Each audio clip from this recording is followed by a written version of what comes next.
Welcome to my tutorial of Kung Fu 2 for PC. This is a fan-made game from 2008, and this is actually the finished version, which I actually just played through the unfinished version first, which I had on my hard drive for many years on one of my old PCs. I never really got a chance to work on it, but I finally booted it up, and most of the game was finished, but the last few stages had no enemies, and the flame boss was insanely difficult. I had to pretty much exploit the boss just to beat it. And I'm going to show that as a little bonus footage. At the end of this playthrough, I'll show the flame boss from the unfinished version of the game, and I'll show the difference with that, and I'll explain what happened with that. But yeah, if you're familiar with the original game, this is kind of like a more violent little sequel to the game. And for the first boss, I use aggressive jump kicking and regular kicks to just stay in close and just keep mashing the button. And he goes down pretty easy as long as you stay on top of his ass. He's very easy to take down. You have your kicks, punches, your ducking kicks, ducking punches, jump kicks, jump punches, and you get these special moves that you unlock after certain levels. Like I just showed here, I now have the Hadouken, fireball type of move from Street Fighter 2. And now that's a move that I can use by doing a fireball motion, just like you do it in Street Fighter 2. For this level, it is useful to take out all the little things that appear, like the balls that appear above you. It's easier to take them out if you have some precision, and then you don't have to worry about them exploding on you, or the green ones will turn into dragons, which, if the dragon comes down, if you're close enough, you can kick the dragon to get rid of it. Or you can just duck and wait for the flame to go away, and the dragon will leave eventually. For this guy, I was just super aggressive. Again, jump kicking. I used some fireballs this time. And I cut it close, but I didn't have my first death until maybe 4 or 5 stages in. But this was after I had played through the unfinished version first, so I already kind of knew these levels. I had done 2 loops on the unfinished version, so I got a decent amount of practice by doing that first.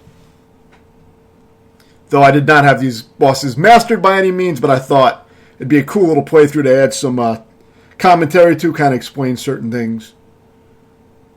I know no one is probably playing this fucking game. For these guys, try to take out these little moths as soon as they appear. If they're within your vicinity, you might want to jump kick them to remove them.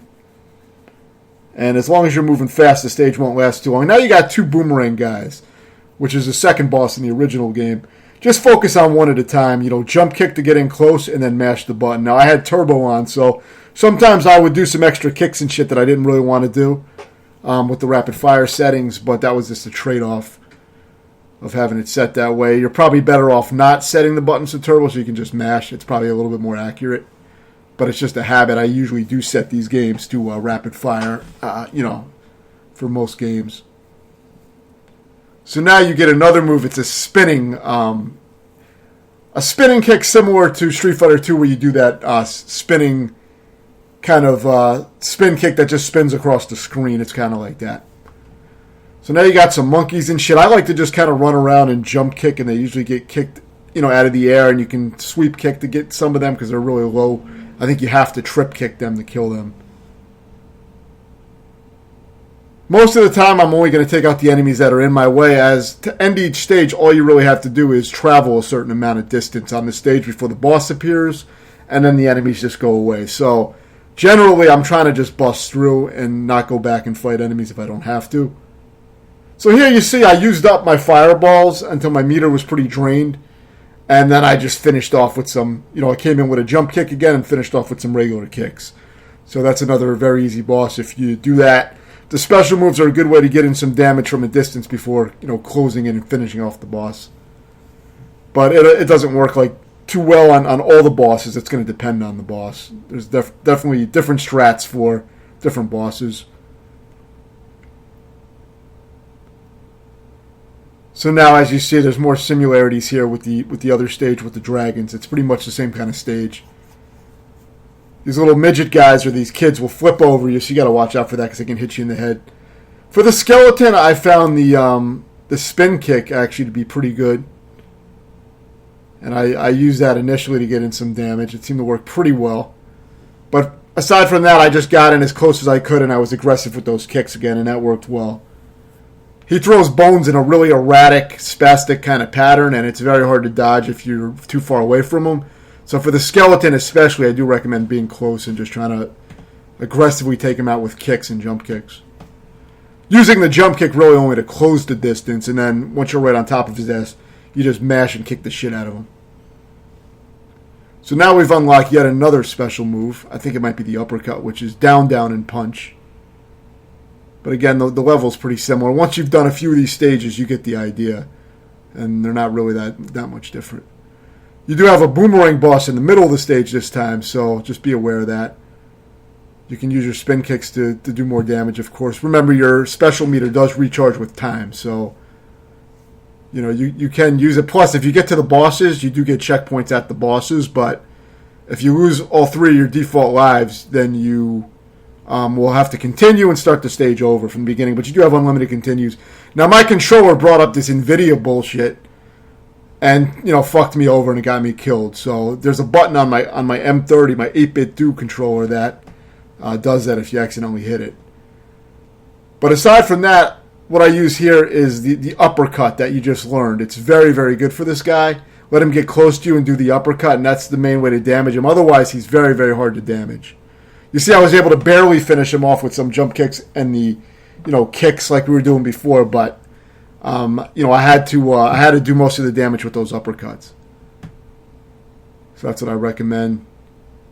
Now, this is the level with the bullshit flame boss in the unfinished version. In this version, it does feel pretty cheap too, but nothing like the unfinished version. It's actually doable. I did have to play it a few times to come up with a strat.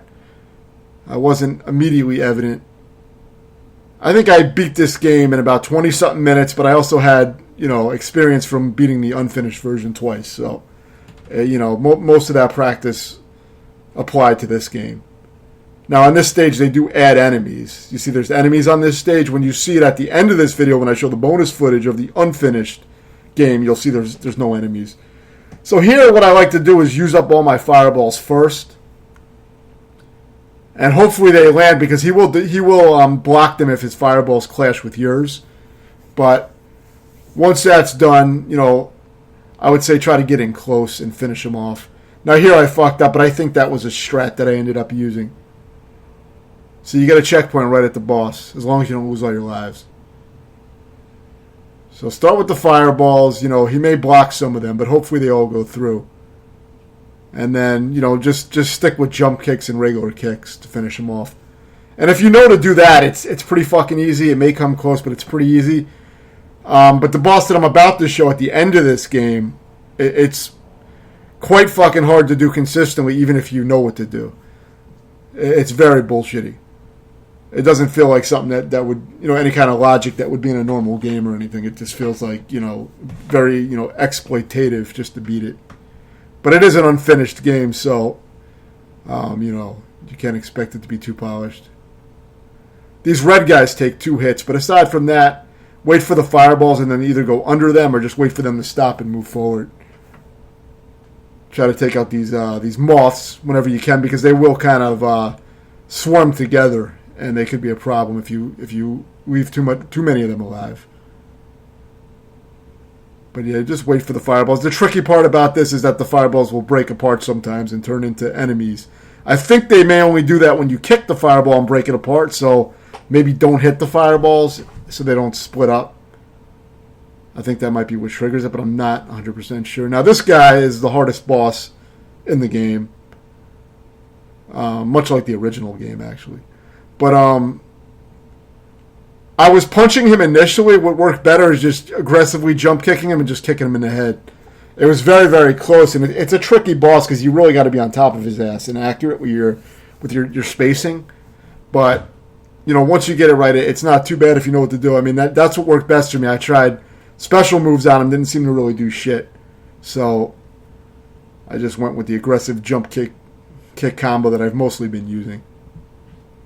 But what makes him tricky is that he teleports all over the screen, so it's a lot harder to keep up with him. And rapid fire on the controller didn't help, because whenever I would kick, I would do multiple kicks in a row and I would be stuck in place. So I probably should have turned turbo off for that. You can wait for these dragons to disappear, as I said, and that applies to whenever they appear in the game. You know, all the enemies have the same patterns no matter where they appear.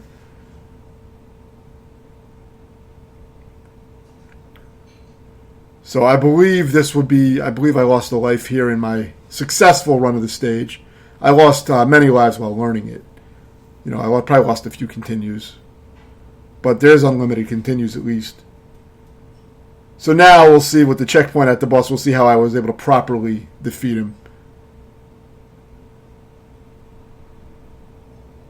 So yeah, I think what worked well here was to jump kick the head, get close in, and then follow that up by mashing jump kicks until he disappears. And then just keep chasing him down, come in with a jump kick, and, you know, use the trip kicks and, you know, just keep repeating it aggressively. Try to jump the fireballs because they will do a lot of damage. But it's not too bad once you have an idea of what attacks work well against him. You know, what's hard about the game initially is some attacks just don't do enough damage or they don't connect enough. So you have to find specific attacks and exploits, just like the original game was like that too, where, you know, for the final boss in the original game, you actually use trip kicks as well and just spam them. And that actually works well enough. So now you see the game now loops. After you beat it, you pretty much beat the game and it loops back to the first stage. So now I'm going to show bonus footage. This is from the unfinished version of the game. And this is the bullshit flame boss, as you'll see. So you want to dodge the fireballs like you did before, but the thing is they don't break apart and turn into little flamers, and there's no enemies on the stage. So if you just take your time and be patient, it's very easy to get to the boss. A bit tedious when you keep dying on the boss and have no idea how to even deal with him. But I did learn it through trial and error. There was no save states for me to practice, so I had to keep getting back here and, you know, exhausting my lives until I figured out a viable way to defeat him. I actually discovered a hidden secret move by fucking around with the controls accidentally, and it's actually the move that they tell you right after you beat this guy. They give you the move. So it's like they give you the move too late, but you need it to beat this guy. I don't know any other way to do it. So in order to do it, you have to get the spacing perfect to do max damage with that flame move. It has to be perfect. If he's too close, he'll interrupt it and just annihilate you and shred your health. But you have to have the exact distance to do maximum damage, and then you want to be as far to the left of the screen as you can, because he's going to push you back to the right of the screen where you're going to constantly mash kick as you're being pushed to the right, and he's draining all your health. See, they give you the move right at the end when it's too late. You know, you would have needed that move for the guy, but they don't even tell you it. So if I were not able to discover that move, I probably wouldn't have been able to beat this unfinished version. And I do have a playthrough of the unfinished version on the channel, so check that out. I didn't do a tutorial for that one because I figured I would just include the footage of the relevant part in this. I mean, there are other differences in that version, but mainly it's that they removed the enemies from the last 3 stages. And the main thing was that there was a bullshit version of the flame boss in that unfinished version. So I will be reviewing this game soon. If you have any questions, let me know, and thanks for watching.